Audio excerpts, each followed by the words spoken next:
mighty great big hey howdy hey to all my goofy goobers out there. Welcome back to Animanic Commentaries with Comic Auzi. Alone. I think I might actually have to change the title of this stream. I'll worry about that later. But tonight we're going to be tackling the 2013 Disney classic. It certainly is a Disney classic. Frozen. I can't deny the notion of a Disney classic in this regard because, you know, its popularity kind of speaks for itself, and that kind of is what makes the movies that stand the test of time. It's not really necessarily about, like, the quality of the product necessarily. I mean, if the quality of the product were anything to go by, like, in terms of, like, cult classic or anything in that regard, then I'm pretty sure, like, you know, Rocky Horror Picture Show wouldn't be as big a thing as it is. Then again, I don't know. I haven't watched it. That's not necessarily fair to say. It's over the top and campy, but, you know. Oh! And wouldn't you know it, I'm not by myself. Hi. Guess who's decided to join me? Hello, darling! How far in are you? I'm just talking about my preconceptions of the movie. Did you not get my message? I told you to start without me. I know, I got you. I got your message. No, I know. But Fine. I really did take a long while. I'm sorry. But yeah, no, this movie definitely has stood the test of time. Its quality sure does speak for itself, like, as far as Disney films go. I've had the Broadway version of Let It Go on loop, like, pretty much the drive home. I could not get past the second act because, damn, is it such a good rendition of the song. Maybe you can explain to me how the Broadway musical handles it. Well, when we get to the movie, when we get into that part of the movie, I got an interesting take on that song, which we'll go ahead and get into as we're going forward, which probably best as any time to just kind of start it. Almost 30 minutes, honey. Let's get into it. Get set for synchronization. Everybody set synchronization. Get set for synchronization. Start synchronization. I think I kind of mostly did that kind of right. But everybody get your copy ready. You'll be seeing blurry footage on the screen in a bit, but before that, you will have to tend to the fact that we will, in fact, be, there's a word for it, dealing with a few seconds of black as the movie begins. So, just keeping that in mind. And we go ahead and get started in a 3, and a 2, and a 1, and a go. Here comes the movie. Hello, by the way, which is goodbye in Norwegian. I mean, hello in Norwegian.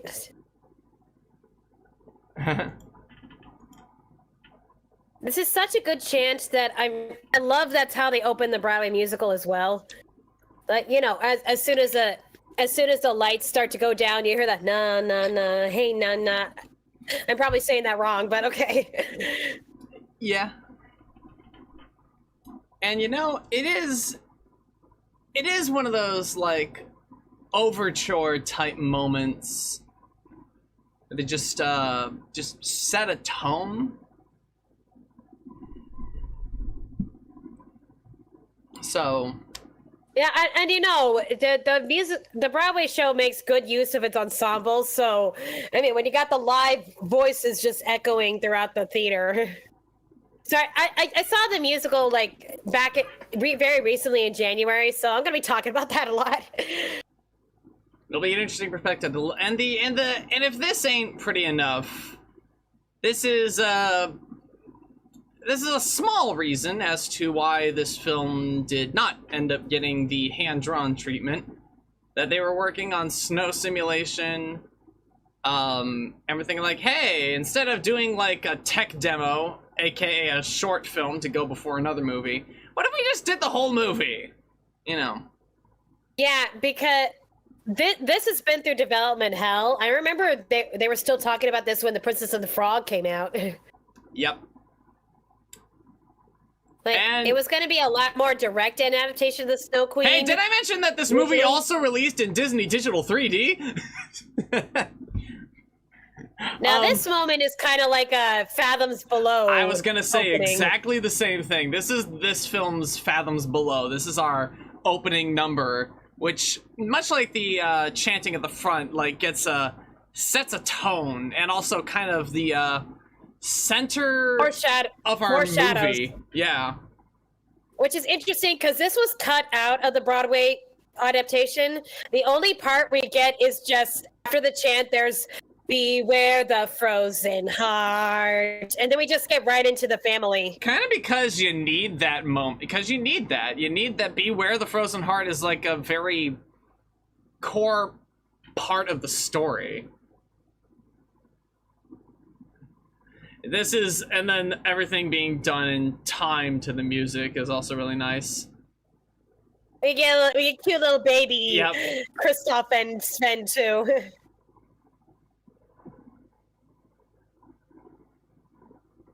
It's nice how they're just able to, like, because it's animation, they're able to just get that green light just to lead into, just get that kind of undertone of, like, threatening. It's a Disney staple. You gotta use eerie green whenever something's gonna be threatening. And how ice, yes, it's beautiful. And that's something there's beauty, and there's danger here. And that's something interesting. It's pretty much foreshadows a lot. It's like when Kristoff says, like, "Come on, Sven," it kind of clinches to the audiences, who have already seen the trailers, by the way, that this is Kristoff and Sven as babies, if they didn't already pick up on it just from their designs alone. Yeah. And it's like, okay, Okay, this has nothing to do with the story or production, really, but one of the fun parts about going to see the Frozen on stage was all the little kids who attended. Like, lots of kids dressed as Elsa, and probably like one or two Annas. I feel kind of bad for Anna that she's not as popular, but and then there were little boys there too that had like their stuffed Olafs and Svens. Yeah. She's like, how cute she looks falling on the floor. The character designs I really love about this movie. It's like they're cute. They are very, very cute. And their freckles are just so cute. Yep. And I have a soft spot for the ginger-haired characters, because no offense, son, but red hair is just objectively gorgeous. It is very pretty. I mean, just look at my mom. Yeah. And she's like, well, not counting Brave, she's our first ginger-haired princess since Ariel. An actual ginger, not like blood seaweed red like Ariel. But like, yeah. Okay.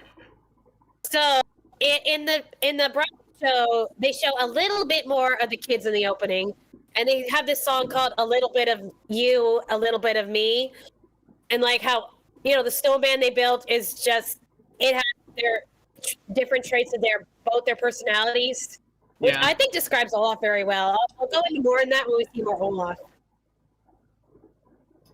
And this is the moment of impact. And that only happened because she was getting scared. She was getting scared that her sister was going to get hurt. Yeah. And this is where we... no, they've fallen apart already! If that ain't some, like, emotional metaphor right there, like the snowman that represents their bond fell apart, is like, shit. Also, that's Maurice LaMarche of Pinky and the Brain fame doing the voice of the king in this opening. I think the thing about the show is that they were doing that and working on the sequel at the same time. So the show does mention that the mother is Northuldra. Now that's fascinating because we don't get a whiff. And we don't get a whiff of that nonsense here. And she is actually the one. Well, also because scene changes are difficult on stage, she calls the trolls to the castle, and they're like, "How do you know that chant? I'm a child of the Northuldra." Well, good for you, girl.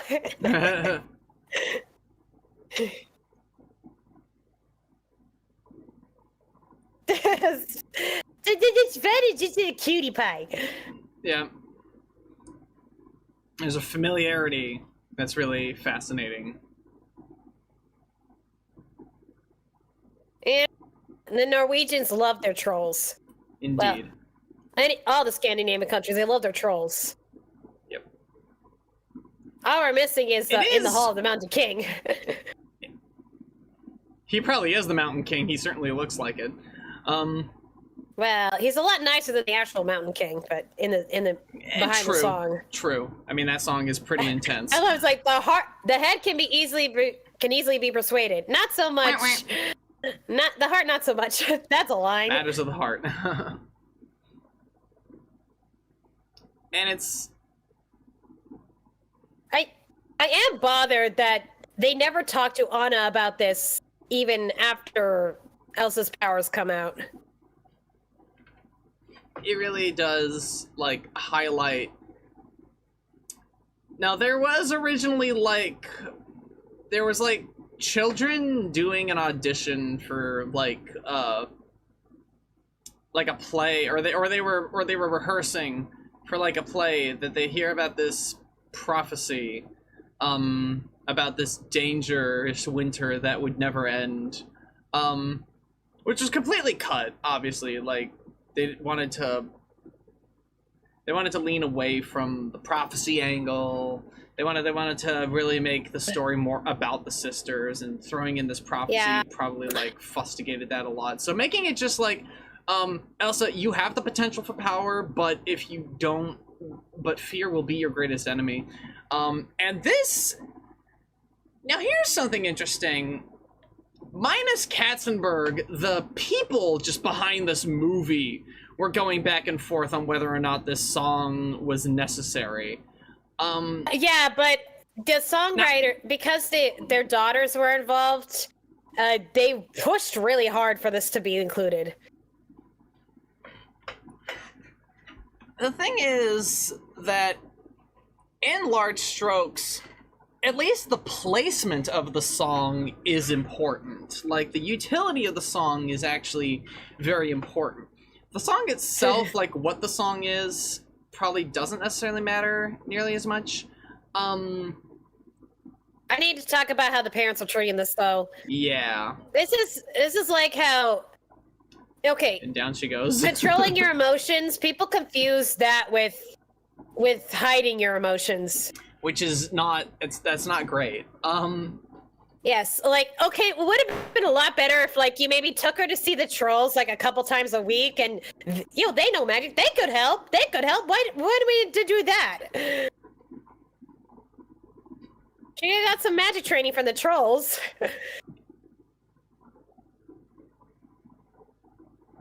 Like, maybe like, help her process her emotions rather than hide them. And the way she just leaves there. And the song isn't over, mind you. This is kind of like the dialogue break in, like, Poor Unfortunate Souls or Feed Me. It's like this is still a part of the song. And you know, the sequel does put this maybe a little more context. In a very different, and, light. They mentioned in the stage play too, like, no, we are doing this so we can help Elsa, which of course doesn't end well. Nope.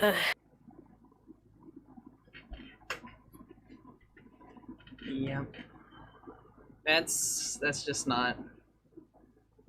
And she doesn't even go to the funeral because she's worried about her powers coming up. Yep. Because it's very emotional.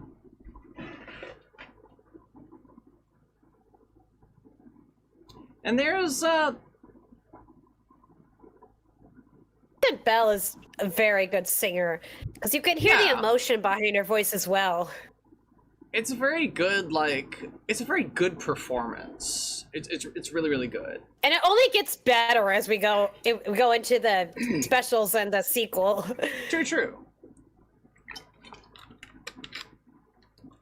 And right here, this moment is like, it's no longer like pleading for, like, to literally build a snowman. It's like a literal cry to, you know, just have that bond, because the snowman represents their bond. Very literally, Olaf, like, quotes like Anna later in the movie, like, point for point. It's like, that's And I do like they make a couple of changes with the whole "Do you want to build a snowman?" Like, they actually have the deaths happen while they're still kids, and so when we get the fast forward, well, they modify the lyrics a little bit, and it's like the day before Coronation Day. And then when you get the focus on grown up Elsa, Yeah. you see her for the first time. She's the one who finishes with, "Do you wanna build a snowman?" To show that, yeah, Elsa does really want to connect with her sister. Well, I mean, when you're doing a Broadway knows show, why you're she able to can. revise moments of the story, and Yeah.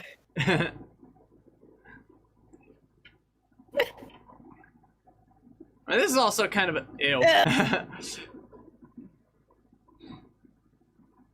And here we are, I need to play for you the soundtrack, because for the first time in forever is, at least towards the end, is more like a ensemble moment.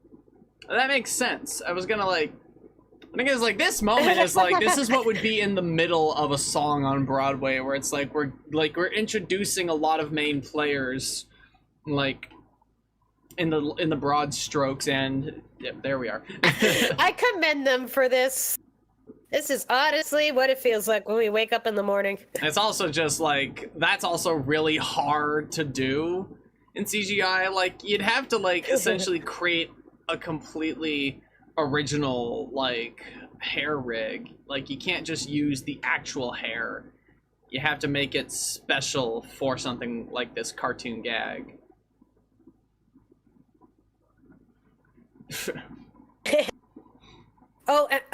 And I can't get enough of the dresses. It's no wonder that a lot of little girls these days like to either be Elsa or Anna, because look at their dresses! Their dresses are great. Like, I'm jealous of the little girls who just, like, you have a lot more costumes that come in your size! And that's been made fun of a lot. Too true. Yeah. I feel like they took a lot of Rodgers and Hammerstein inspiration for some of these songs. Yeah, they definitely do lean on a bit of comedy in a lot of these numbers. Not all of them, but they do definitely give off that vibe. Particularly this song and the song that comes after it.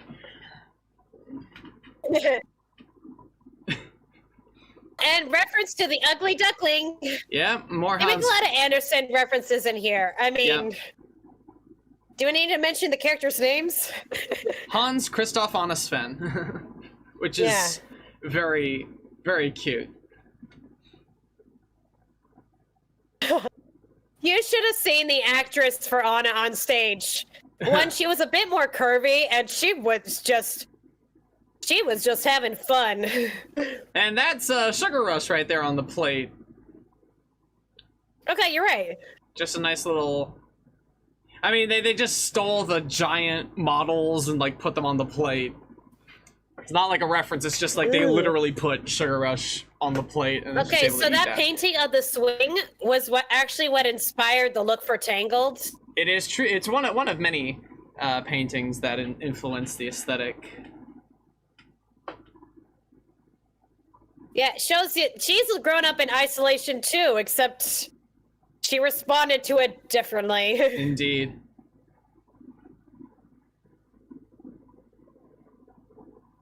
Like, you raise these children in isolation, teaching them to hide their emotions rather than process them. Yeah, it's not... Well, specifically teaching this one to hide her emotions because Anna's very outward and extroverted. Which for someone also, who's if you been think about cooped it, up for so long. the parents didn't pay as much attention to Anna. And she just kind of got to go off and do her own thing.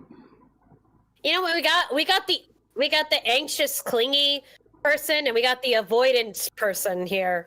Yeah. Two different attachment styles.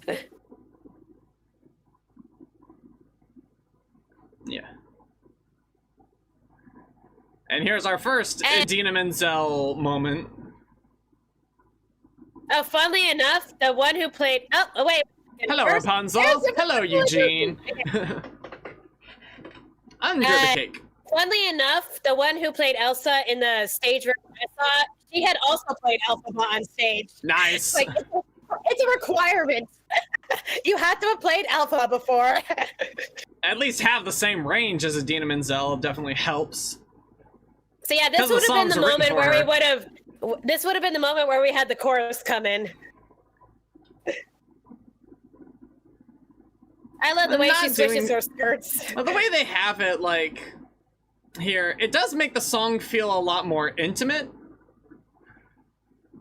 Which is easy to do, like, in a movie in general, to make the moments more intimate. And look, we got Maximus's golden cousin.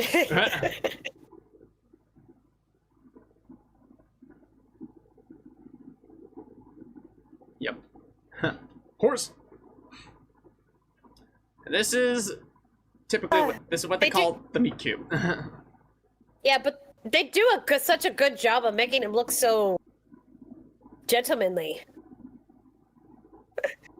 I mean, when you're able to just hand your riggers and modelers like just like the ability to craft, like just finally craft a character, it's like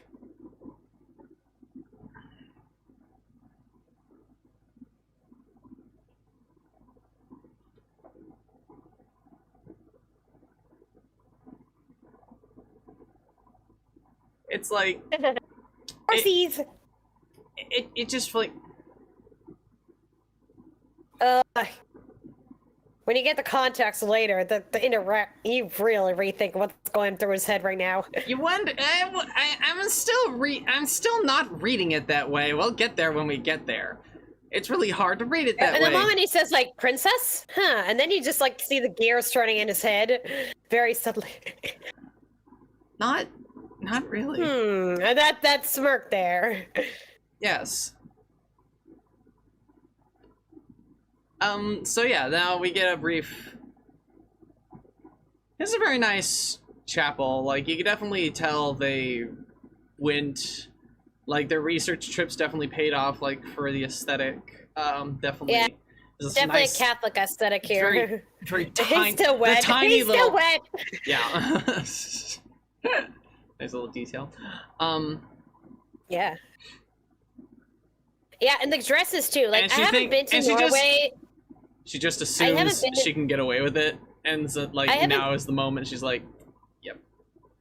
I haven't been to Norway, but yeah, Norwegian traditional clothing looks a lot like Polish traditional clothing. So, like, you seen my Polish dress while you were over, right? Yeah. Yeah, like, you know, the black bodice with like the embroidery around it. Look out upon your people.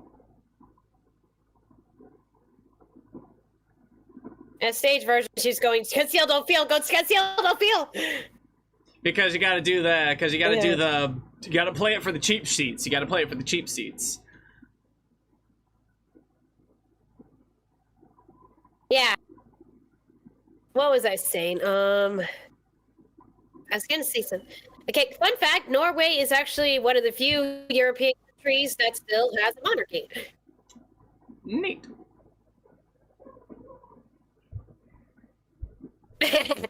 I mean,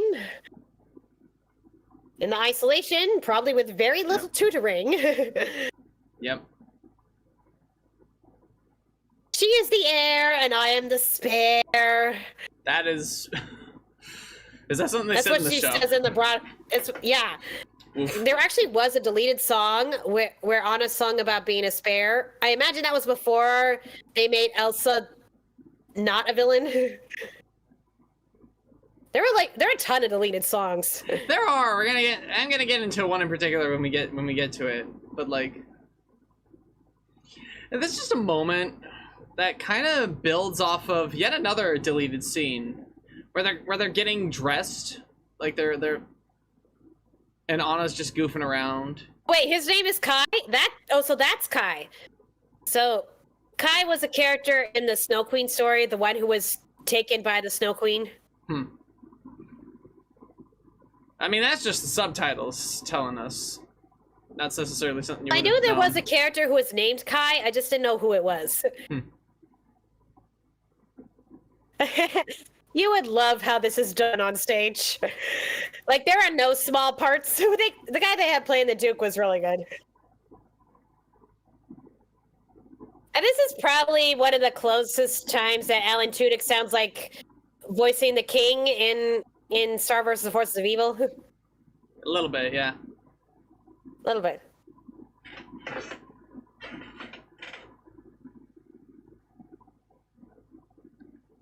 He pretty much became the next Sterling Holloway or whatever. Oh look, that girl in the back kind of looks like Tiana with the green dress. Yeah, I think they actually took inspiration with some of the background dresses from the previous princesses. That is actually very likely.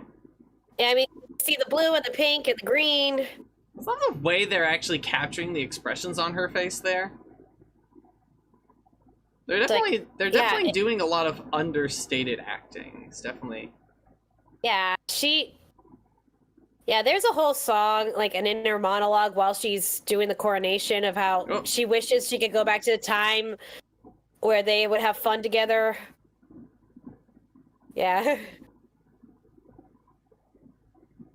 Yeah, and it's no wonder she goes to she clings to the first guy who shows any interest in her. Because she's been by herself the whole day. Out. Smacked right in the face. It's pure psychology. Yeah.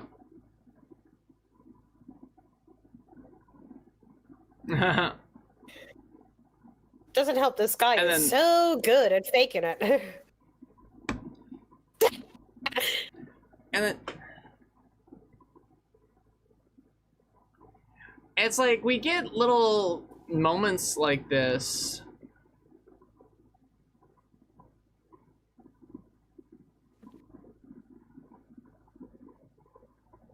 And here we're coming to the duet that tends to be sung by couples a whole lot, and forgetting that's not actually sung by a couple. Well, all right.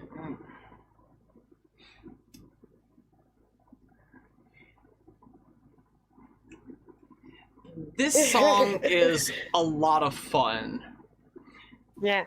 Oh, did you see where a couple was singing karaoke and then the guy actually went down on one knee with the ring? Oh, that's adorable. Yeah, that's probably a little hint. Yeah, I've been trying to find my own place where I can be king. Just my own place, my own space. And even in the way he's singing after her.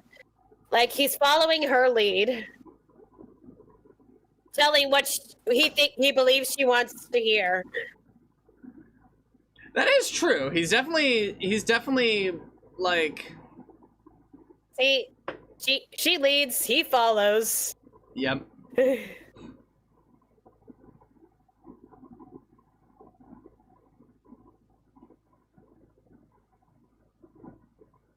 Yeah, he's like, sure. You sure? I don't think so.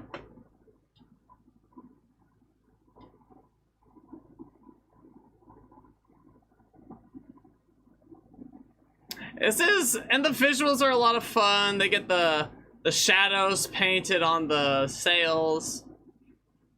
Shadows behind them too. Open the door. And we're talking about doors. That's also why do you want to build a snowman's important. Yeah, doors are a very important motif, like in this whole movie. See, she starts the heart and he finishes it. Yeah. Yeah. You should have seen how they did it on stage. They like had a break dance in between. and like they did a lift, and then she's like, "Hello, okay, bad idea." Yeah. I think I saw that performed at the Tonys or like recorded on YouTube. One of the two, maybe both.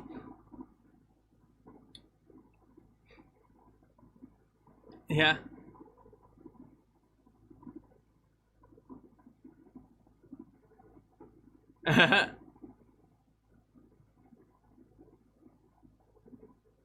Like, see, there's a girl in the background who kind of looks like Tiana. Yeah, look at that. Even the flowers in her hair. Yeah. Yes, there definitely references with some of the gowns. I think I see another one of her in blue in the and further back.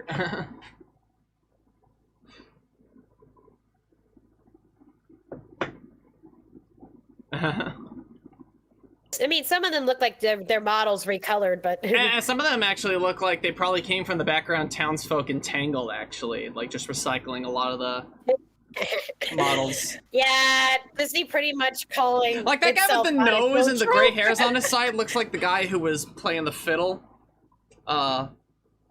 He looks significantly taller compared to the way they shot him and animated him. This is our moment. Look at the way you see the tears in her eyes there. Leave, because, like, fine, then it won't hurt you. And they're her tears too.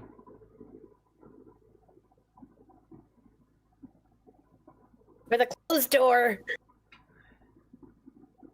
Well. And this is what happens when you don't process your emotions. They come to a boil and boom. Yep.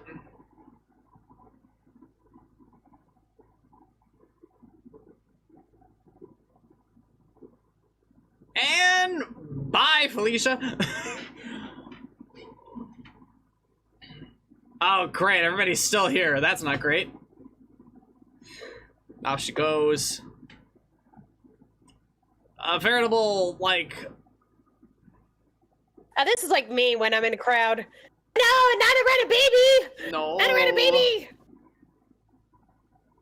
Yeah, I get her. This is me with crowds, honey. Yeah, there Severe it goes. social anxiety.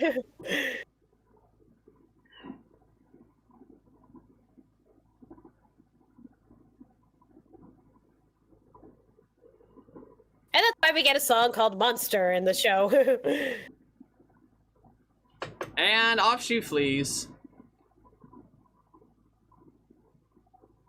And how we can relate this in real life. Like, sometimes we have people who lash out in anger, and, you know, we think, you know, they're just mean people, but sometimes they're just having a really bad day. Yum. Every Disney protagonist needs therapy. I mean, if they didn't, we'd have no story. We'd have no story if they were perfectly well adjusted, you know? Well, therapy doesn't make you perfectly well adjusted. It helps. I mean, if they didn't have problems emotionally or in the outside world, then there'd be no story. Now It says we have so many terrible parents in these Disney movies. Feels- They're terrible step parents. Like, yes, but then we'd have no story.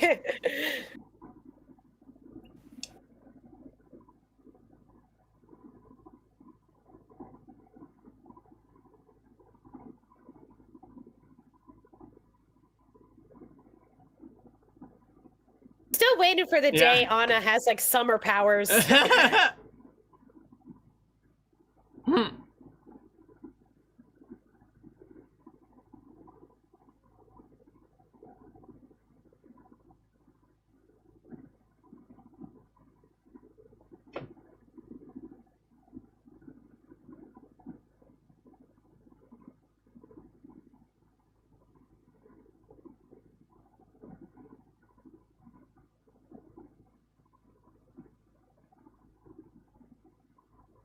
You see that? He's like, here's my chance.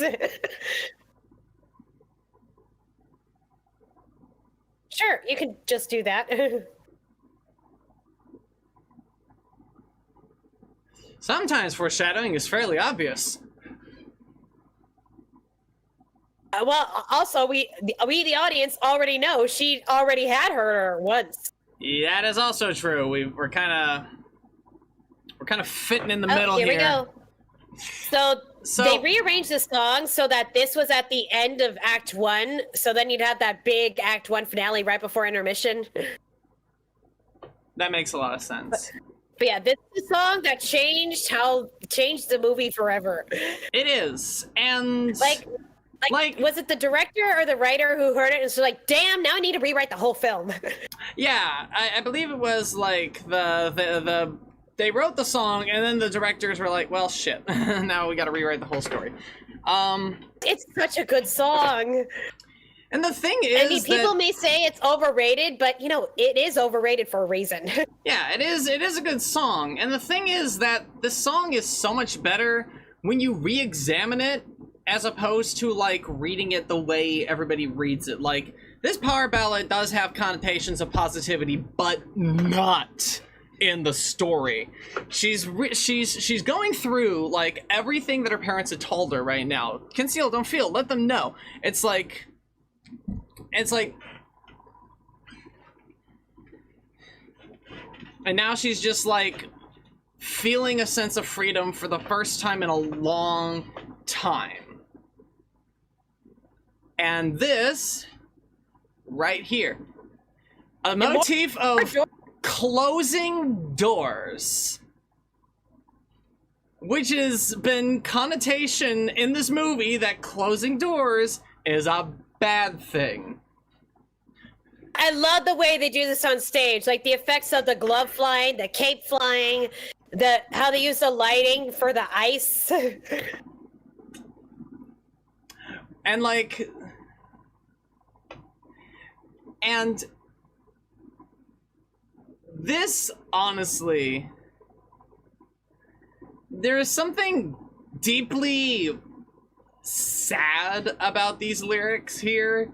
It's like, she says that I'm free, but like, there's the obvious, like, turn away and slam the door and shut everybody else in. Like you know, now you're out. The parents are like taking her out to the mountains to just like let this go, let her get her emotions and powers out. Indeed. Maybe she could have gotten used to this a little sooner.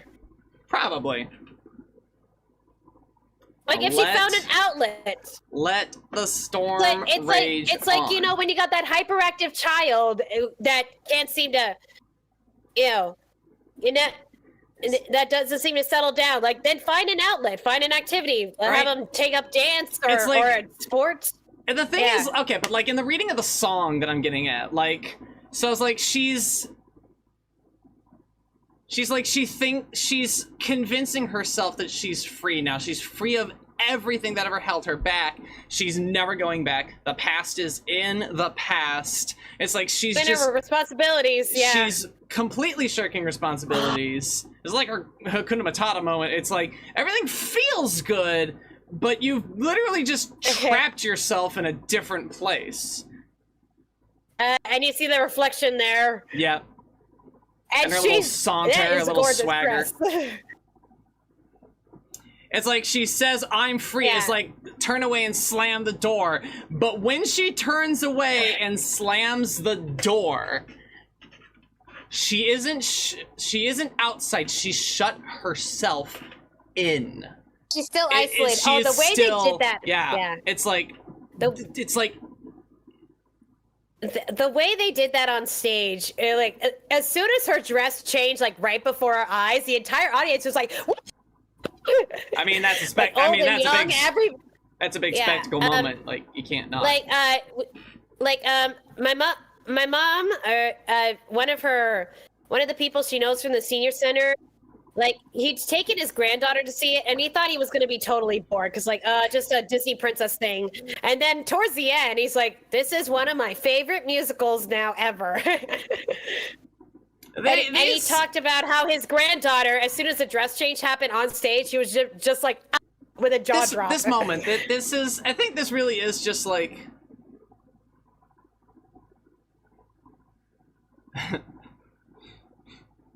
Woof. This is kind of, you shouldn't have gotten here. So they rearranged things where she met Kristoff first, and he got her into an outfit that was a lot more functional, and they didn't meet, what's his name? Oaken. Yeah, they didn't meet him until the beginning of Act 2, and that's when she got her signature code. Oh, you know when you rearrange the letters, that spells naked Norwegians? Yeah, he's probably the biggest stereotype we have in here, but I don't know. The guy who played him on stage was really fun. And then, like, a lot of the previous shots were kind of just...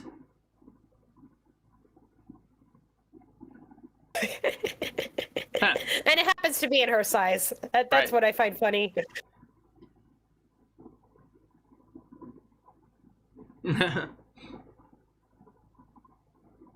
So he is like one of Disney's unofficially gay characters. Well, not as overt, but he's because. And I'm not even saying it because he acts fruity. Wait a second. Mhm.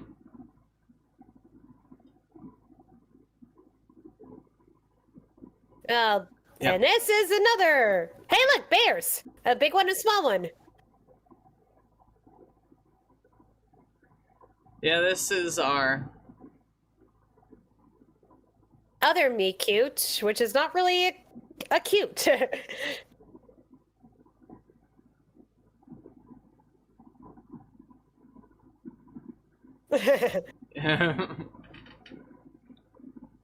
originally had an introduction. They originally had an introduction with Kristoff, where he was originally just like coming. Okay, but look in the family. All you see is a guy and several kids. So, who's that guy? That is his family. Mm-hmm. Yep. Also, the Broadway show had like this whole fan And- dance.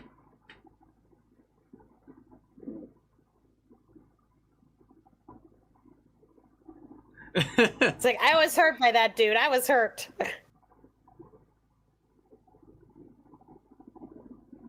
He was originally gonna be like, she was like.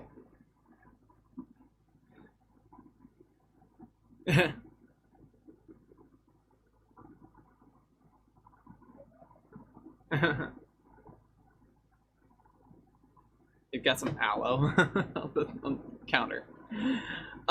This is a nice little musical moment. It's not a terribly long song, but it does like help give us like Kristoff's vibe. They completely changed him. He was originally like going to be introduced like in the town square, and he was going to take her up the mountain. He was like, yes, but my fee first. Is like, but this definitely portrays him more as like a bit of a, it's like kind of a golden boy. And he's a little silly as well. It's sad this is the only song he gets in this movie. But it's one of those things that definitely adds to his character. And you know what? I mean, he is a Broadway star. He was a king in Hamilton. Well, wait, Hamilton was after this, but yeah. But still.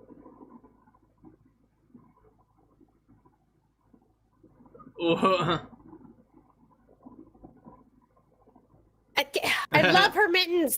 I love her freaking mittens. They're great. I almost got a pair of gloves at the gift shop for the show, but the only size they had was in kid size. I'm like, no fair. They were way too small for my hands, and I have tiny hands.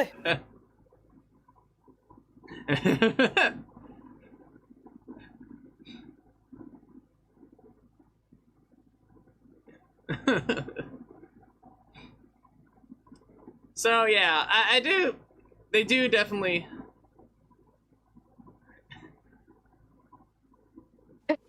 He's like that guy who loves his car so much. Well, you do have a really nice car. I'll give you that, hon. Thank you. It's purple, and It's I purple. appreciate that. This conversation is literally the writers winking and nudging at like,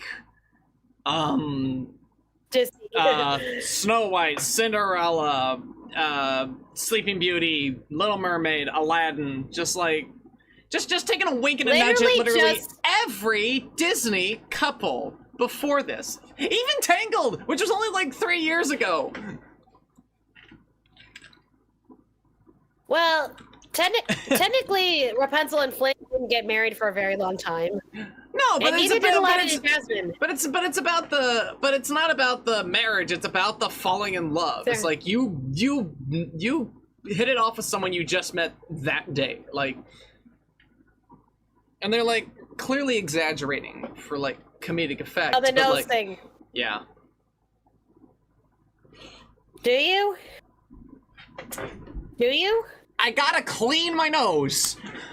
Okay, but do you eat it? I gotta clean my nose and I don't always have a sink handy. That is what tissues are for. I don't always have to. Anyway, we're beyond the point. Oh my god, honey. We're beyond the point, anyway. You know, they have a disclaimer at the end of the credits saying, we apologize for Kristoff saying we all men do it, or something like that. I wouldn't say all men. We'll have to look out for I'm not all men. No. Yeah, well, you're not really helping the case.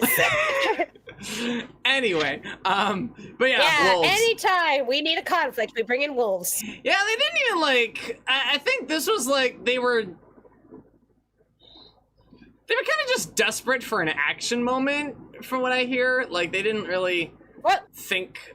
Yeah, that was like his first moment of whoa.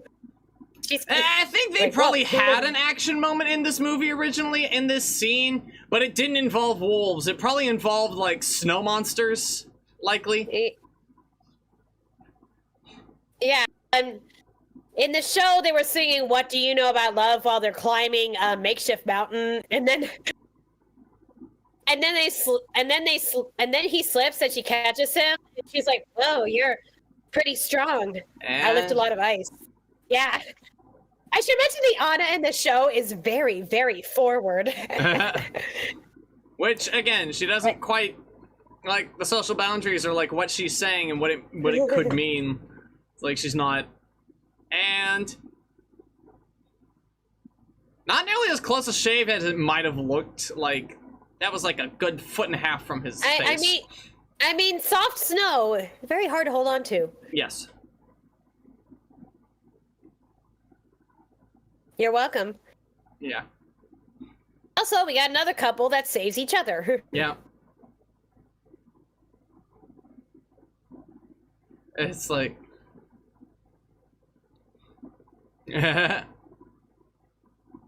like that movie psychologist guy say that Kristoff was essentially the perfect man.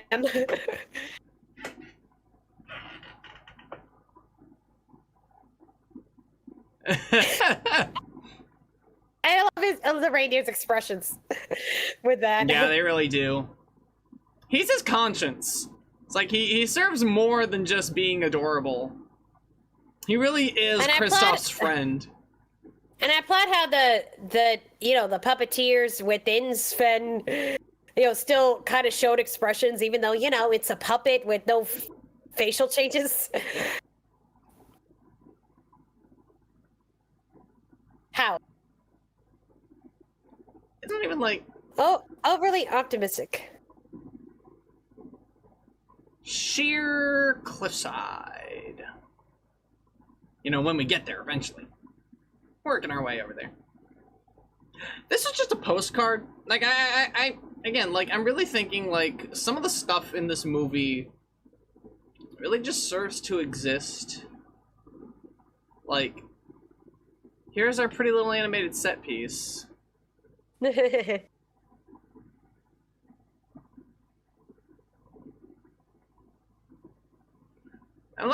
really looking like we're walking through, like, the North Pole and, like, Frosty the Snowman, or not Year Without a Santa Claus is Coming to Town. Oh, here he is. Yeah.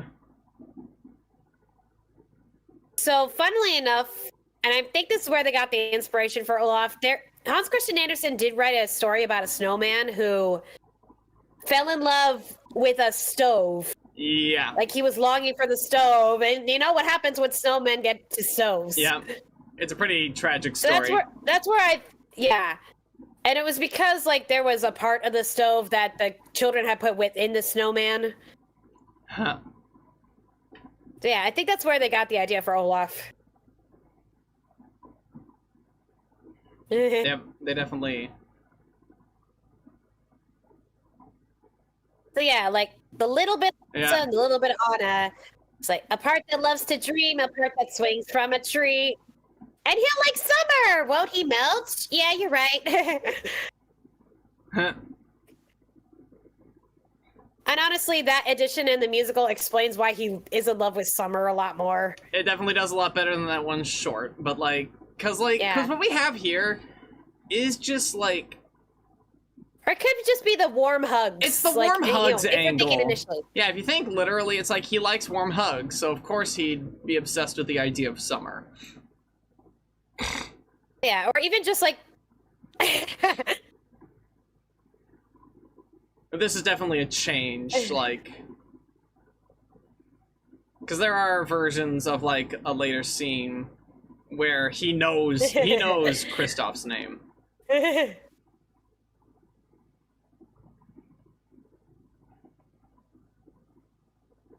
Yep. Remember, this snowman's like a few hours old.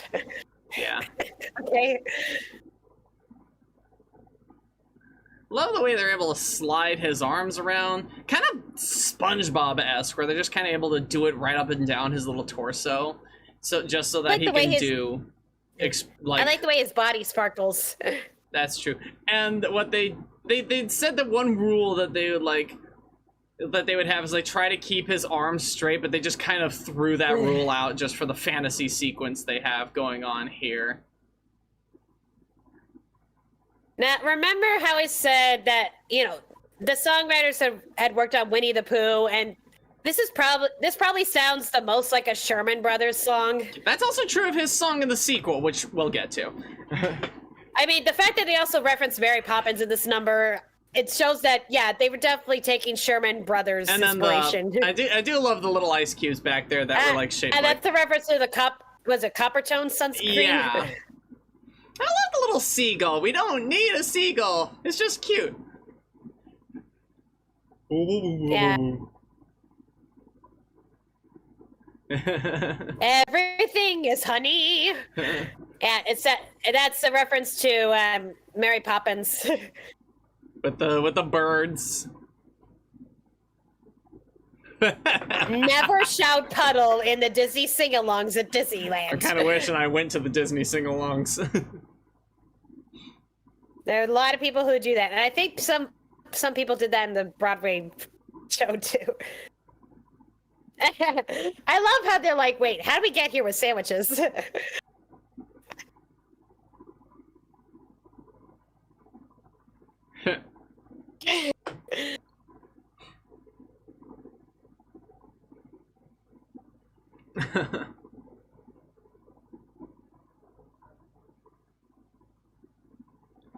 And then, of course, just for that, like, he's a nice guy. He's a little gruff, but, he's a nice guy.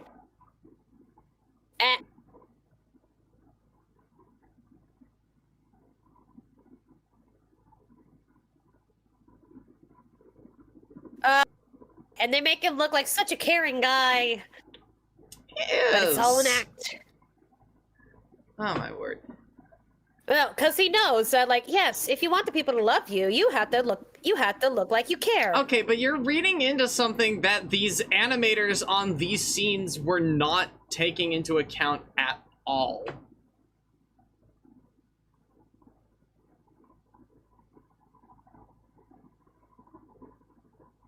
Oof. We should hear the musical moment of this whole scene. Tell me, does the musical do a better job at insinuating him? They still kind of hide it, but he's saying like, "Oh, I'm nobody important, but I will do my best." And and then Wesselton's like, oh, play along with it.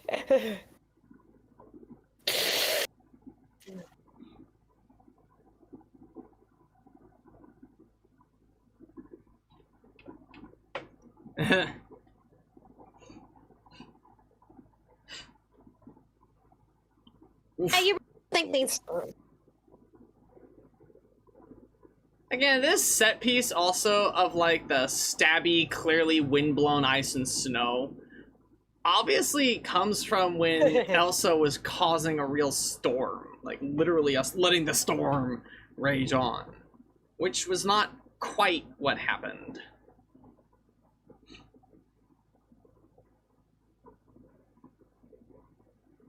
That you've never climbed a mountain ever?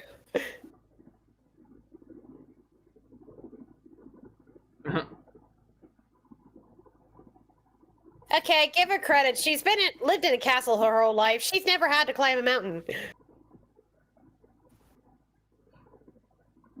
It's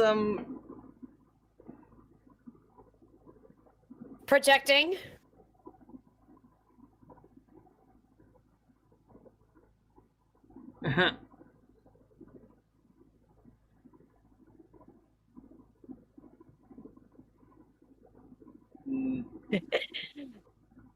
Just outside. Shush. just Sorry.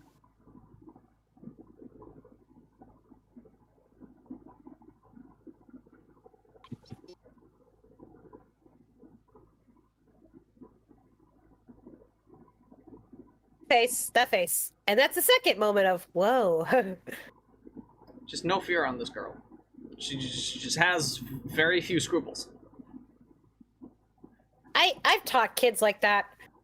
We try to stop them from drowning themselves.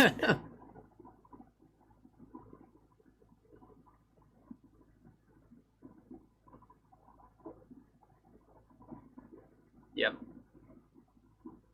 It's like, but I want to go. I want to go. Yeah. I want to go. Poor fur boy. I know, yeah. He's a nice guy. I'm gonna cry. Go ahead. Ice-tacular. Oh man. Look at her there. You can see her, and then it's like, Trauma. You think she knows how to knock? Oh yeah, just every time. Yeah.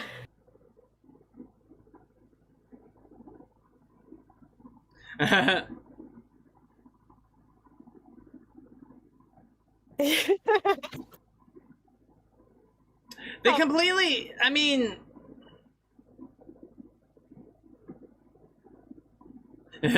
Oh, and the fact that he's counting too. It's just. Wow. These were some of the first. These were part of some of the renders we saw of Elsa's castle. Anna had a torch just to see like how the light would interact with it. It's pretty nice. That must be very hard for her to walk on. Wow.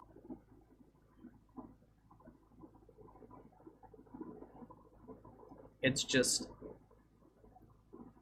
yeah, they definitely. And then just.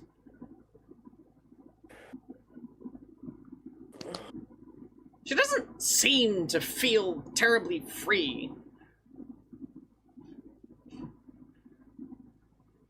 Like she's free to do what she wants here, but she's also cut off from everybody else. Yeah, and then like not really having to deal with everyone else.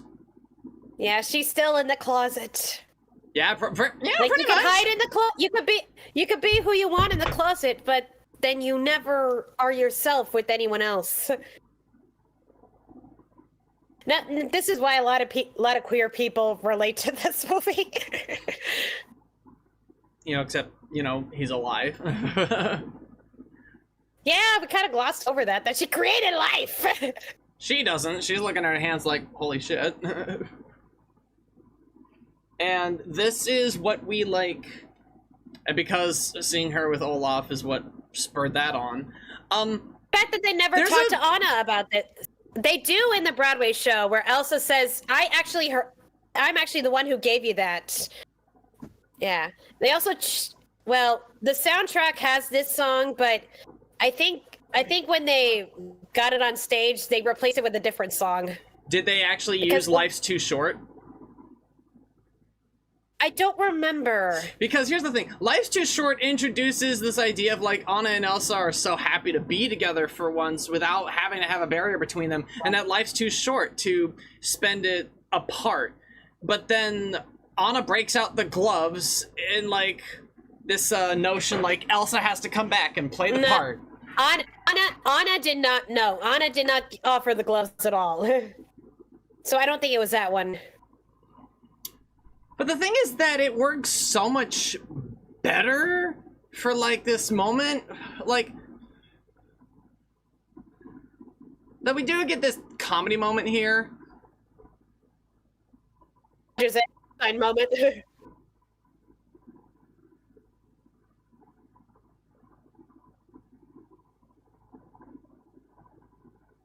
But yeah, it was a totally different song. The thing is, like, her whole I don't care what they're going to say in the whole song definitely leaned in on she doesn't care that there's snow everywhere. And the whole angle of, like, life's too short. Like, she breaks out the gloves and then she's like, so you want me to put on the gloves, go back in the cage? Life's too short to spend it with a sister like you. It's like, and there was this lyric in the song about, like, the prophecy. I'm half convinced that maybe the prophecy's you, but you could just replace prophecy with problem. And it works just as well, is even more insulting, and it makes more sense. Like, there's obviously some Anna would have anger. been like this person. It would have changed Anna's character. It would have been, like, the thing is, like, no, but she's not afraid to fight back against Elsa, like, you know, as seen earlier. They're trying to talk it out, and it's like... No. The thing is, no, the way... Anna trying to wear the gloves, that, like, I don't think I would have liked Anna for that.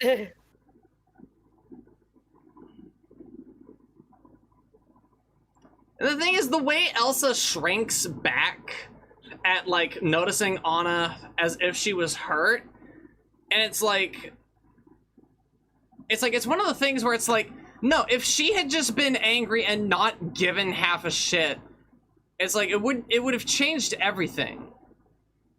Oh, Sven, you silly.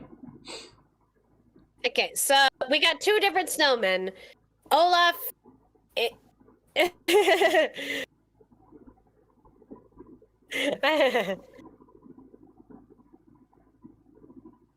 It's like when that husband is trying to stop his wife from having a public meltdown.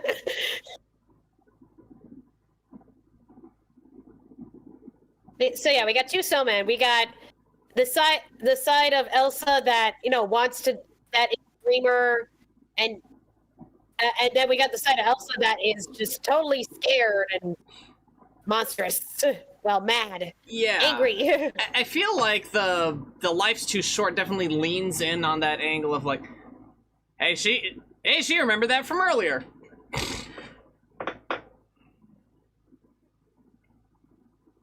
Hey.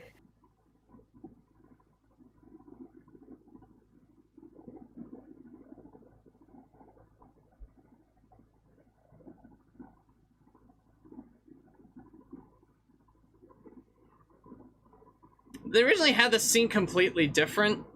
Anna was incredibly nervous about, like, falling down there. It's just like, no, let's not. 1, 2, 3, and then she jumps anyway. It's like...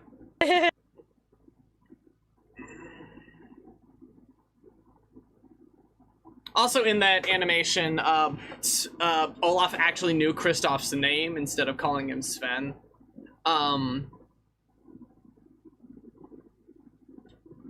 And that's officially his name, Marshmallow. Yep, and also Marshmallow didn't talk at all. Like, he just kind of roared in Anna's face.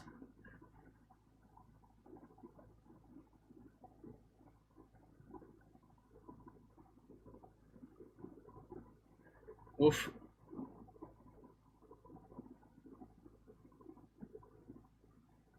Woof. Also, Kristoff didn't get knocked half unconscious either.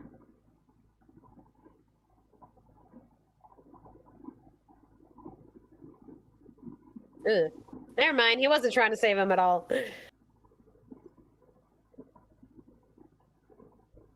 I wouldn't take that as fact, to be honest.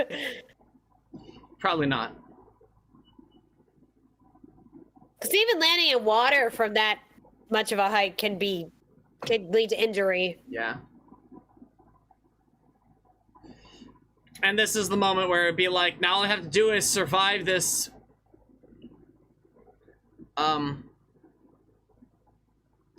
This is the moment where we'd have, like, that's no blizzard, that's my sister. And Elsa was very actively causing a storm to keep people away. I don't have a skull or bones. Now, oh, the hair tuck. Yeah. There.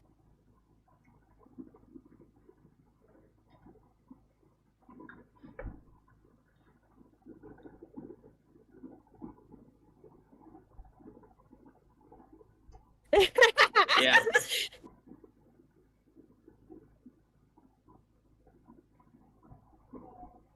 Yeah. That's such a good that's such a good back and forth there.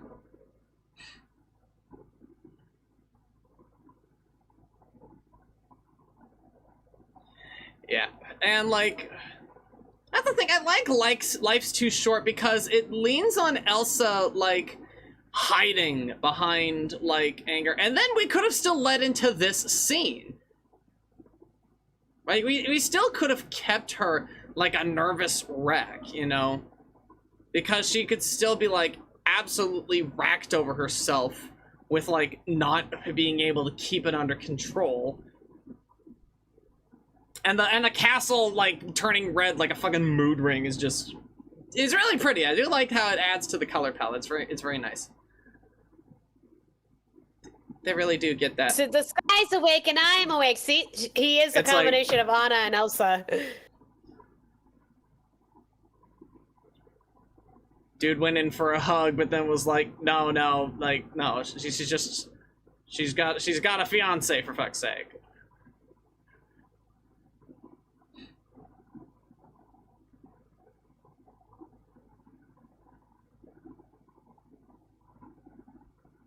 And around the other ice guys. Yeah, no, I think. You know what? He probably just like left the orphanage one day.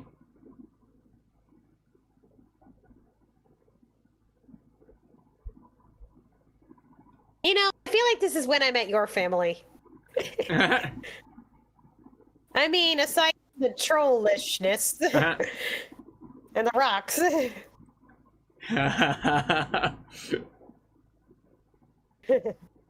Rocco! Oh no! Rocco, our from favorite Sesame rock. Street.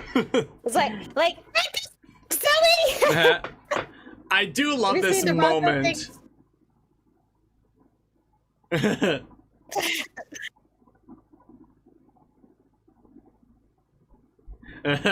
Oh,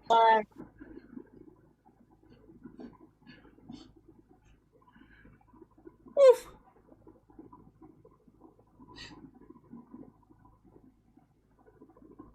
yes, he's still the. Yeah.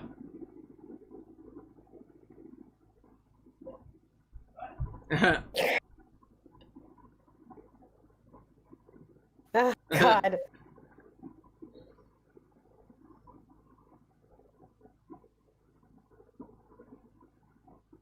Ha. This is a point of the movie that starts to make me mad. It's when we get to a particular lyric in the song.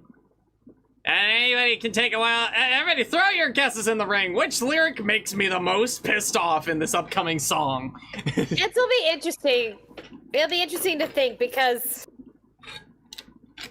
the trolls. It's like it's not even that this Are a lot song less- is a bad the idea the either. trolls are a lot less goofy in the Broadway show. I mean, they still have the song, but it's like it's remixed.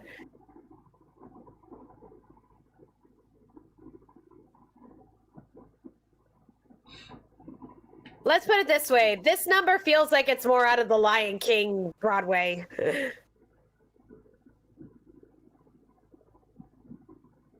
Well, Scribe got it on the first go around.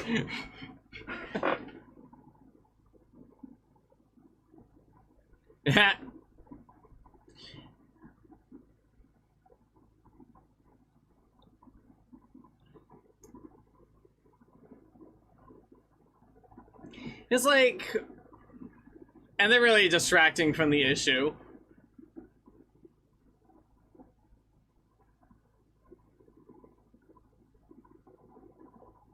Girl who was saying those lyrics in the show.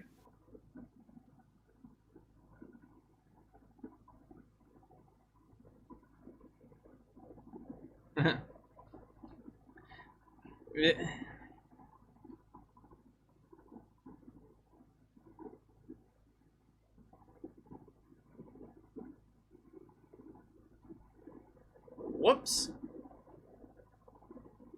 And then these guys just also don't have social cues down either, which is why this is pretty funny. They don't have this whole verse here in the Broadway version.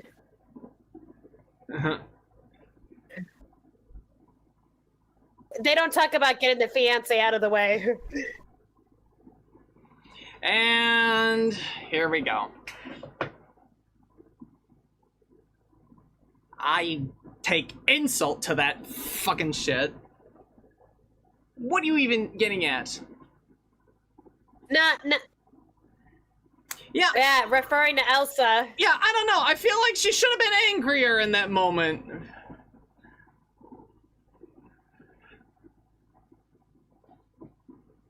Again, the whole life's too short. It was a much better song. Just go listen to it. Just pretend that when Anna's talking about the prophecy that she's instead saying, the problem is you. No, it's not like, they're not saying that people don't change. It's that they don't change to a point where they're a completely different person.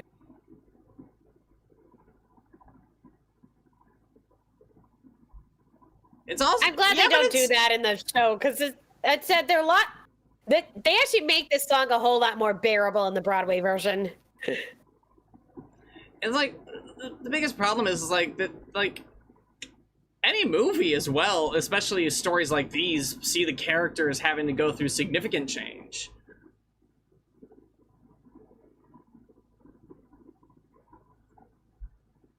I mean, like, not a personality change, though. It says that people don't really change. It's not that they don't change, they don't really change. Like we're not saying you can make him into a completely different person. But it's like, I still find that lyric is a little, like, too simple. It's very reductive, you know? It's like they don't really think through, like, what the meanings of that lyric, like, their intention with it. Yeah, you're right. You haven't actually mentioned him to Olaf the whole time. Well, yeah, I love Olaf being he hasn't talked about him as much. I love how Olaf is like perpetually confused by new things. Because he's still just a little baby. He's a little guy. He's just a little guy. A baby that has words. He's a little birthday boy. He can't hurt a little birthday boy on his birthday. It's like he's like Pinocchio, you know? He don't know any better. He don't know better because he's literally a day old. I do think the ice... He was literally born yesterday. I do think the ice claws and spikes are probably some of the better ice texturing. Some of that castle just looks like the railing and the stairs kind of just look like plastic. In some cases. Which makes for easy toys, I guess.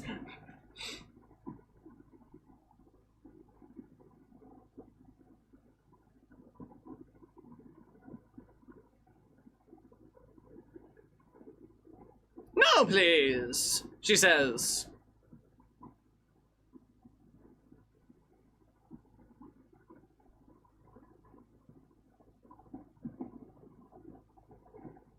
They're under orders from a malicious twit. Whoa. Watch it. Ooh. Down goes the marshmallow. Marshmallow. It's like we get this moment.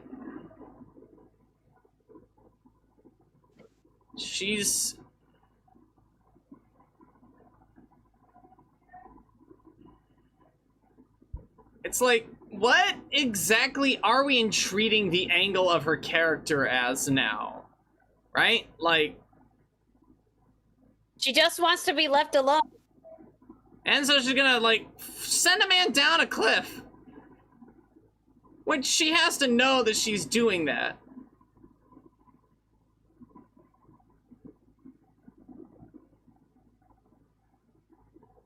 She really stopped? She really stopped? Yes. But he intended for that to hit the chandelier. Yeah, the way he looked up at that chandelier was just... It was just like... a little too blink and miss it. Like, it is definitely one of the first actual indications of I like... mean, we don't actually... They want to make it so we can't guess that he really is the bad guy. No, that's not... Alright. We're getting to that scene. We'll get there. We're getting to that scene. Oh, come on. Like, nobody knows by this point. It's like...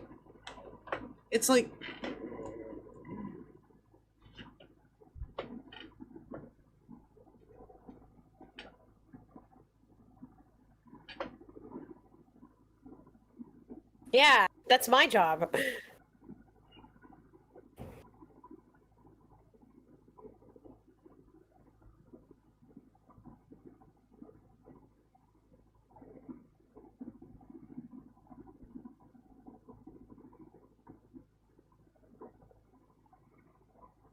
I mean, if they don't let you go, you could always figure it out yourself.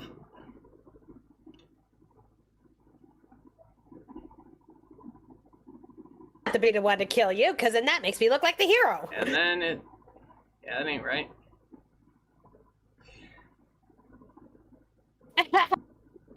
Olaf just cruising. Yep. Oh, and when he puts the hat on. Oh, he's such a cutie. Okay, you know what? If I were to compare you to any of the Disney quote-unquote princes in here, you'd probably be closest to Kristoff.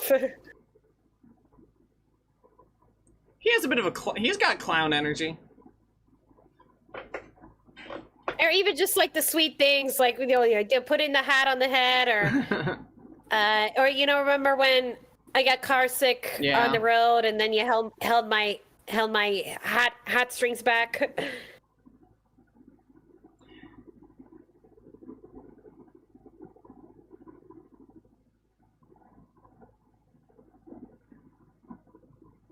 And it's like... I need to play the soundtrack for you at some point of the Broadway show. Yeah, probably. Because this is where we get that inner musical monologue moment from Kristoff. I would probably, like, appreciate the Broadway musical for the changes that it makes. Oh, I didn't mention that the first time we saw Kristoff in the Broadway show was actually when she ran into Hans. It was like right on top of his ice cart, and he's like, excuse me. It's like, oh, the irony in that.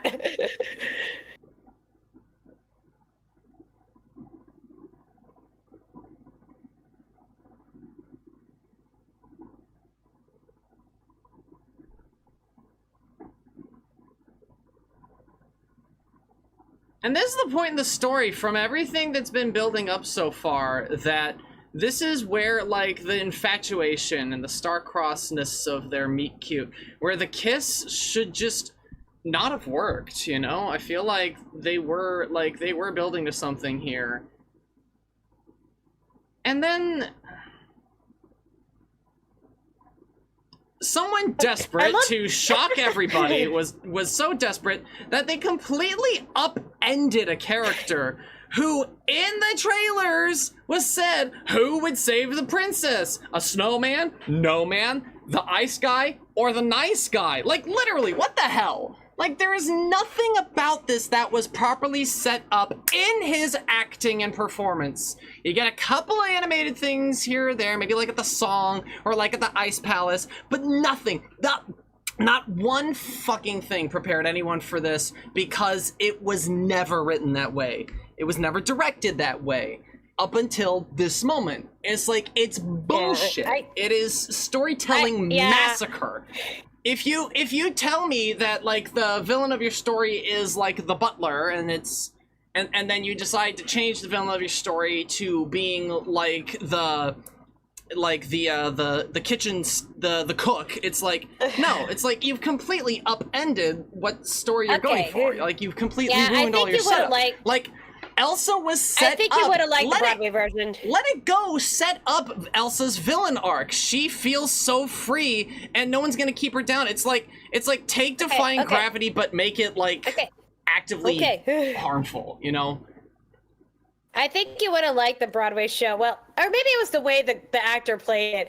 When he's like, "Oh, Anna, if only there was someone who loved you." Like the way he did it was like almost comedic, but also like oof. Just and this right here, that that would not hold up under a court of law. Nobody. It's like he could have not said that. Because Arendelle, like, Princess Anna, like, was just... It's like, you didn't have to lie about the marriage thing. Like, that's probably another big bout of bullshit. Nobody... Like, who would buy that shit? Also, what difference does it make as well? It's like, whether you're legitimately in charge of Arendelle or not.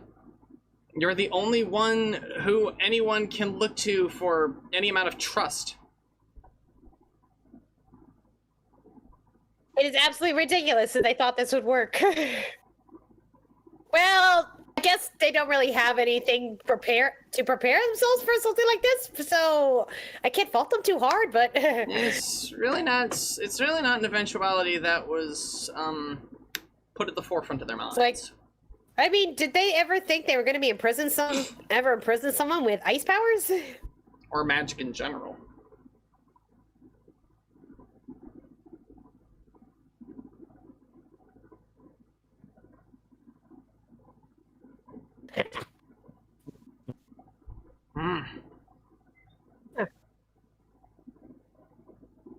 Yeah. Like, really? You believe that's a true love? You're an idiot. You remember what you were saying like a few nights ago, right? Here's the thing, though. Like, Wreck-It Ralph, like... That's another thing that they conflated Wreck-It Ralph's success with in this instance, is like, hey, let's make a last-minute change to one of our characters to have a twist bad guy, because we don't have a bad guy in this movie, and Wreck-It Ralph did really well. It's like, let's go ahead and change this, like, at the 11th hour. Like, they didn't have enough time to prepare. Like, King Candy was the villain. There was no denying King Candy as the villain. Yeah. It was denying King Candy as Turbo. That's where the real surprise would have come from for people who were surprised by that sort of thing. And then the other thing is that it just makes sense as well. Like, it makes everything was established, like, she can't be allowed to race. It's like, and he creates a lie, and then Jawbreaker, like, Sourbill tells us the reason, like, the real reason why, because she won't be a glitch, so the game will be reset. And King Candy's basically, like, usurped this game from her. It's like, we just don't know, like, how, or why. Yeah, you're not wrong. I do love how at the curtain call, when Hans took a bow, a lot of people were like, bow! But, you know, like, in a, like, you know, like, in a fun way. It's a very good point, Fizzy. It's like, in Roger Rabbit, the twist wasn't the bad guy. The bad guy had a twist. And it also still made perfect sense in the context and everything, and the story set it up. It was like everything was put in place. I saw a whole video essay where Rourke from Atlantis was the most ideal twist villain. Oh yeah, because for him, it's like, the thing is, like, his thing, like, the thing is, like, fucking... Rourke wasn't a cartoon character. Rourke was like a person you meet in real life. He's very money-minded. He comes from the military, so obviously he knows how to respect the fallen, but he also is still in it for the fucking money and doesn't actually give a shit about the native people. Okay, anyway, that line, some people are worth mounting for, We got that on a mug. Yeah.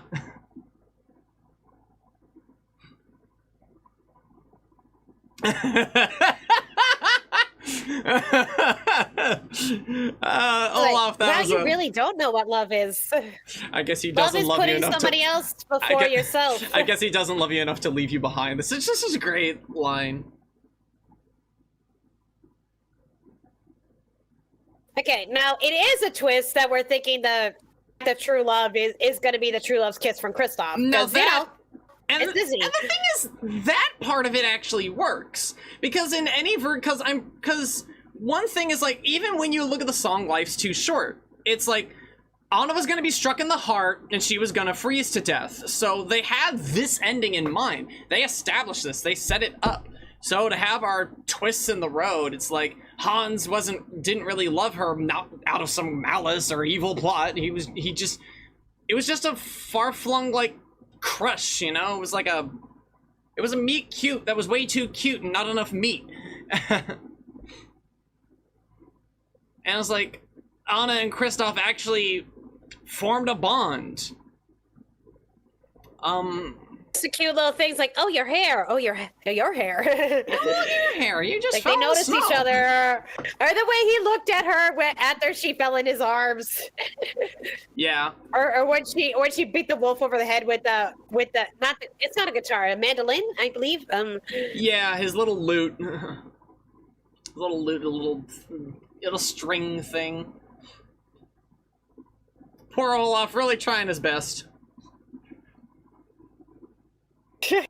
He'll be back again someday. I do love this visual. Like we got the ships are now no longer standing proper upright. They're starting to. The way they do this in the Broadway show, where they have like, the ensemble acting as the blizzards, and then they're actually like, and everybody's like everybody at different points of the stage, like Anna, Elsa, Kristoff, blah blah blah blah blah. Colder by the minute. That's a really good song too. Oh God.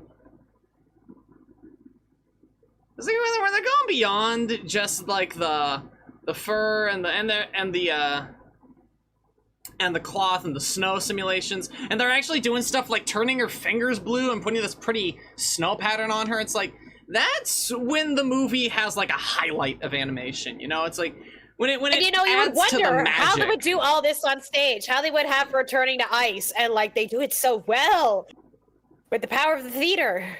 Sven, no. Well, I have not watched this movie in full for a while. Yeah.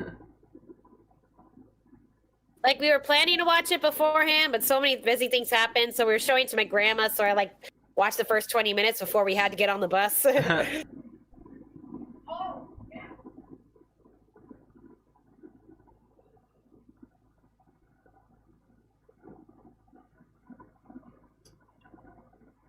It really bring kind of a Mexican standoff moment. Everyone's all gathered around in the whirlwind moment here.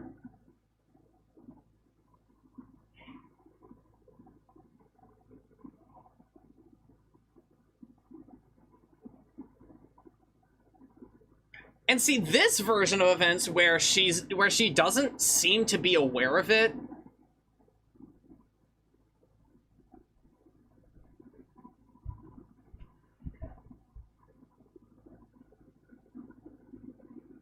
It's like, this feels like a culmination of the moments of the song Life's Too Short. That's why I keep harping on it, because it's such a good song, and it does a much better job at showing how Anna and Elsa both don't get each other, and they've been isolated. Anna's lacking social cues, so she brings back the gloves. Like, let's put everything back to normal.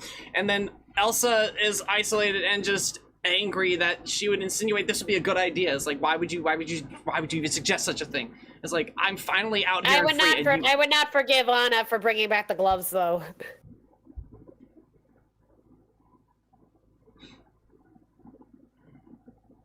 And this is that moment where she could have saved herself, but no.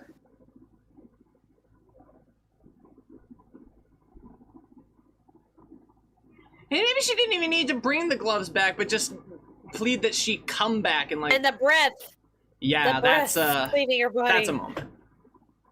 Oh, the way they do it in the show was like they just like had this whole blanket of snow across her body that was like made by the ensemble cast. So that later when she's unfrozen, she's able to emerge, and of course she has her old hair back.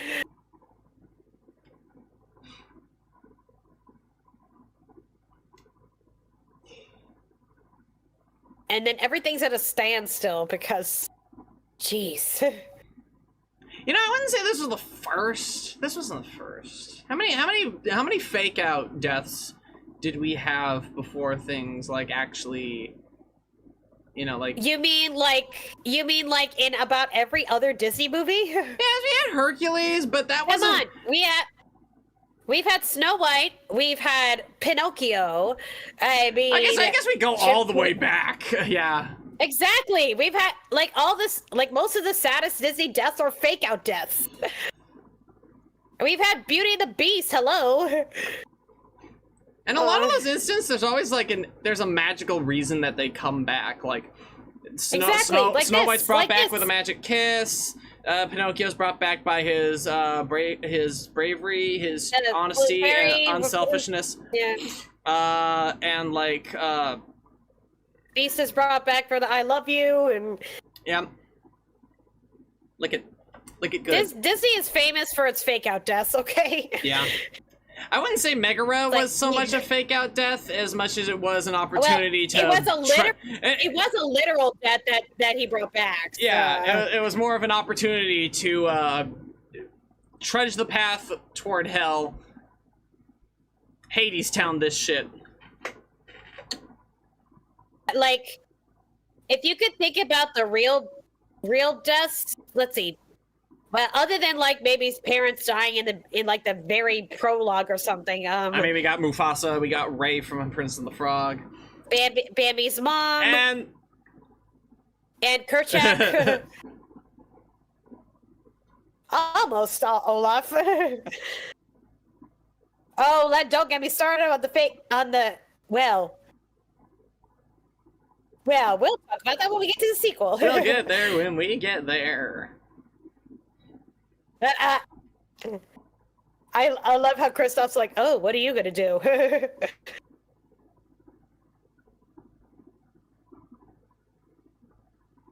Right in the face. Bam!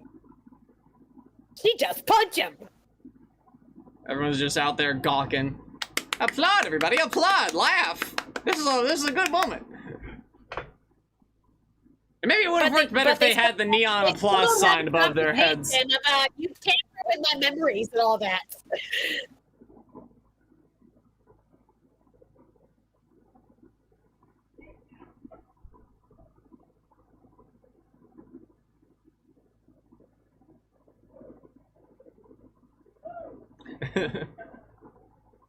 Thank you, Karen.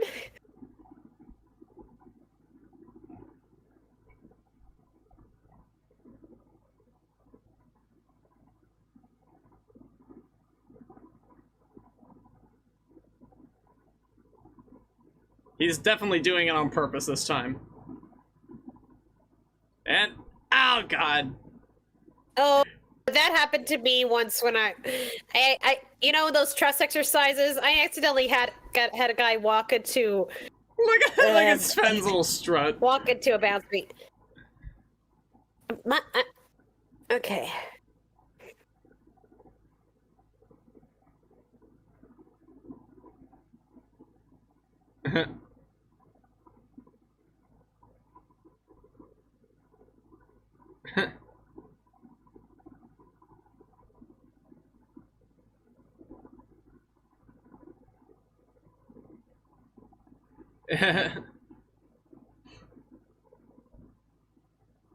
Nah. I think that's a mandolin that he has. Yep.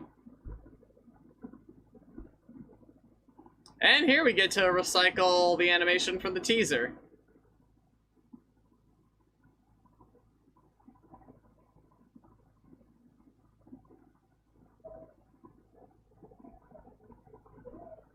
No. Nah, He I likes can't. you too much now. I can't do that to you. I regret getting his stuff spent now. I regret not getting his stuff spent. Everybody, it's time to ice skate. And now she gets to do the fancy fun version. Because that's all she wanted, to have some fun.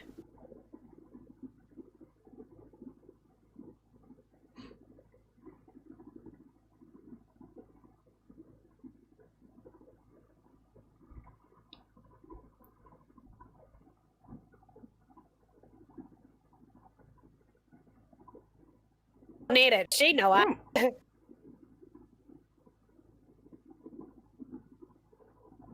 Pivot. I still need to teach you to ice skate.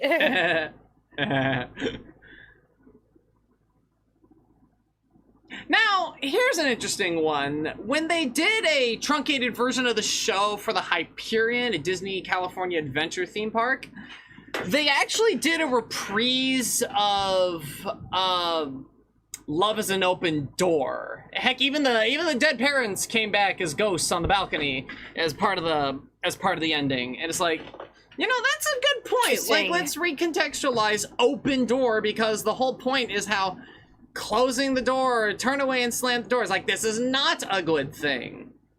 And like,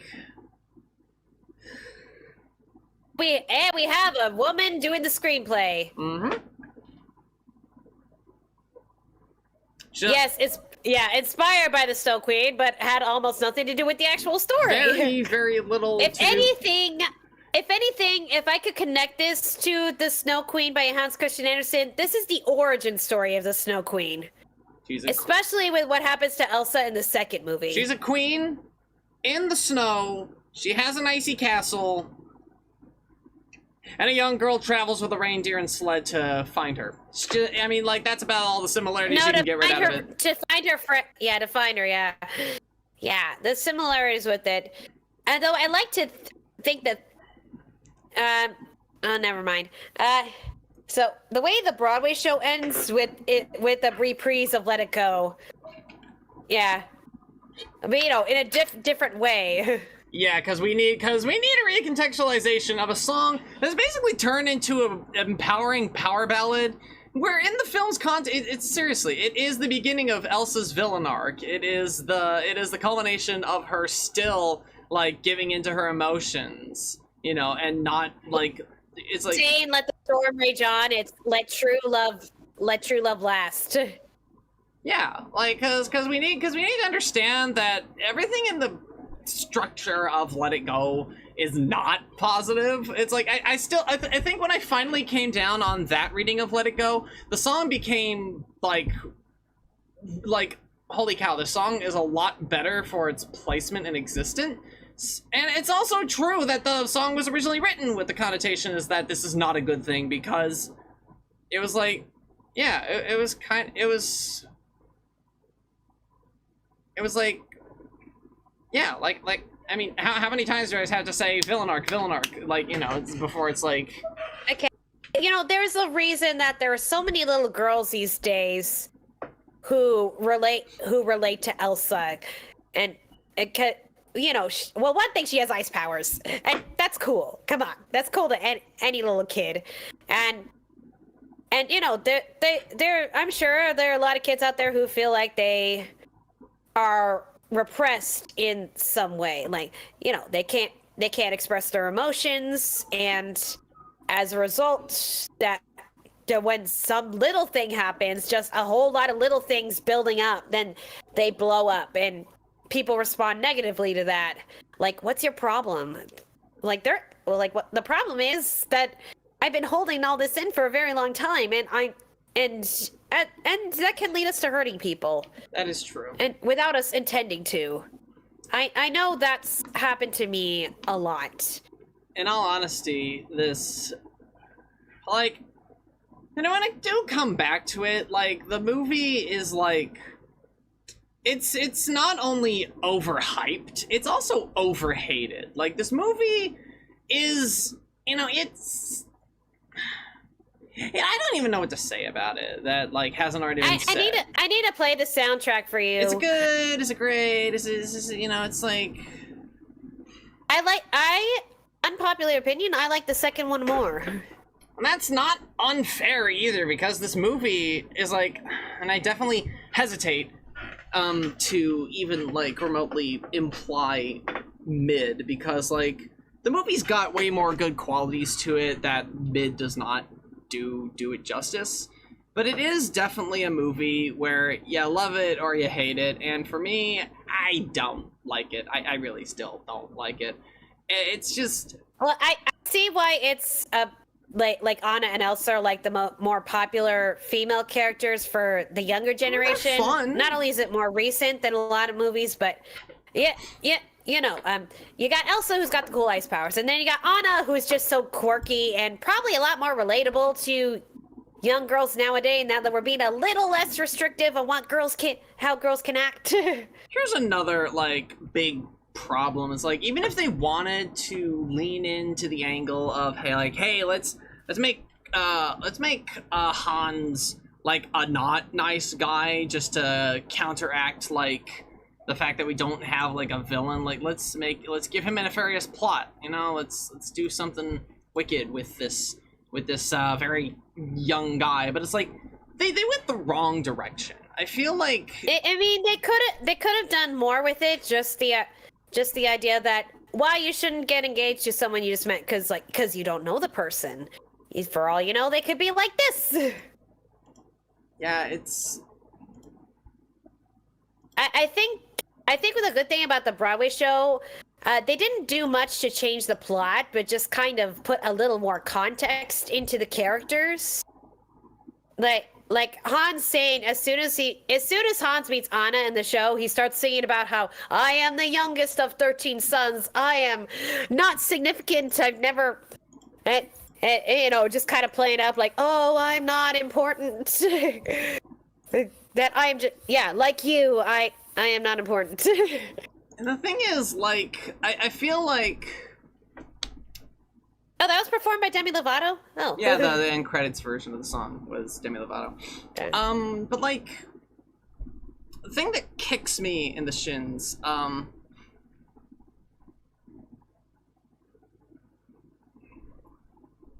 it's like, I feel like at the heart of the film really should be the sisters, but like, they weren't allowed to be because they were isolated, and like, I feel like something as simple as like the dressing room scene, which didn't even make it past the storyboard phase. I think the Broadway, for me, it felt like it wasn't just about the sisters did, like it was about empathy. That what, you know, that Anna's empathy was what saved everybody. Yeah. Like, the magic one is you. How you know, everyone was like totally scared of Elsa there, but Anna was the one who was you know, she was making the effort to understand why her sister was acting the way she was. And that's something we need to talk about more. Like often we react negatively to people who have these outbursts, instead of asking why are they having these outbursts, like what, like why are they shouting, why are they hurt?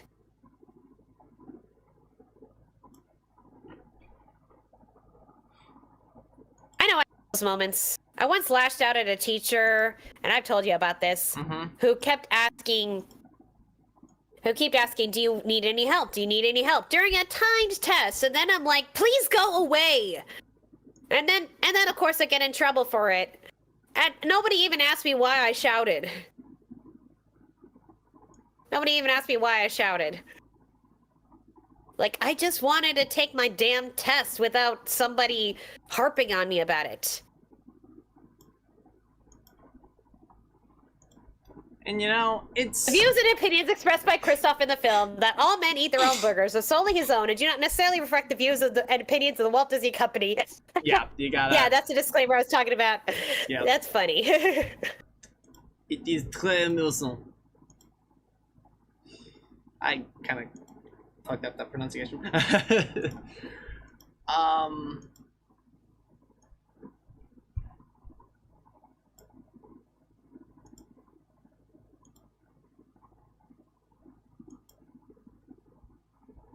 And I'm gonna be perfectly honest. Oh, I forgot we had this little moment.